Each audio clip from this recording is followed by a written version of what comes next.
आज का ये वीलॉग NA 132 कसूर के ज़िमनी इलेक्शन के हवाले से एक नहायत अहम वीलॉग है, जिसमें हम ज़मीनी हक़ाइक़ के मुताबिक तज्ज़िया करने की कोशिश करेंगे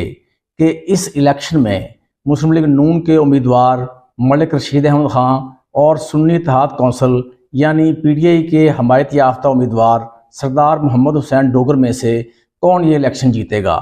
हार किसका मुकद्दर बनेगी और क्या इस इलेक्शन का फैसला आसानी से हो पाएगा या फिर टफ फाइट होगी। हम आपको बताने की कोशिश करेंगे कि नून लीग के उम्मीदवार मलिक रशीद अहमद ख़ान के वो कौन कौन से ऐसे प्लस पॉइंट्स हैं कि जिनकी बिना पर वो फतह याब हो सकते हैं, और इसके साथ साथ हम आपको बताएंगे कि PTI के हमायत याफ्ता उम्मीदवार सरदार मोहम्मद हुसैन डोगर के वो कौन कौन से ऐसे प्लस पॉइंट्स हैं कि जिनकी बिना पर वो कामयाबी के करीब पहुंच सकते हैं।